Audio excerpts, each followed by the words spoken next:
महिला को आखिरकार अपने सपनों की शादी मिल गई थी, लेकिन जैसे ही वह अपने दूल्हे का इंतजार कर रही थी, उसकी सबसे अच्छी दोस्त ने एक संदेश दिया जिसने उसे निराशा में डाल दिया।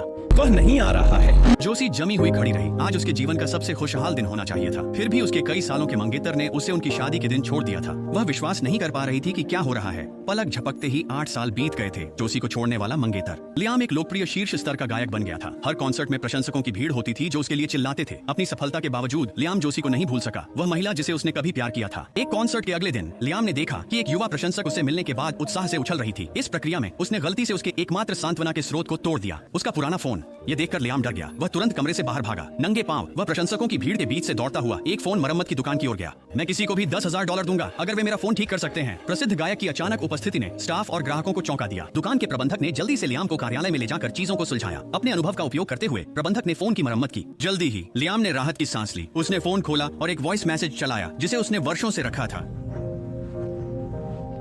परिचित आवाज ने उसे शांत किया। यह एक वॉइसमेल था। जोशी ने उसके चले जाने के बाद छोड़ा था। उसने इसे अनगिनत बार सुना था, लेकिन हर बार यह उसमें गहरी भावनाएं जगाता था। शायद अब उसे फिर से देखने का समय आ गया था, चीजों को सही करने के लिए। इस पर विचार करने के बाद लियाम ने जोशी को खोजने के लिए अपने गृहनगर लौटने का फैसला किया। लेकिन 8 साल बाद सब कुछ बदल गया था। उसे यह भी नहीं पता था कि जोशी अब कहाँ रहती है। कहीं और जाने के लिए कोई जगह न होने के कारण वह चर्च के सामने बैठ गया। जैसे ही वे एक दूसरे से टकराए, उन्होंने एक दूसरे को पहचान लिया। हाँ, उसके सामने खड़ी महिला जोशी थी, वही जिसे उसने इतने सालों से नहीं देखा था।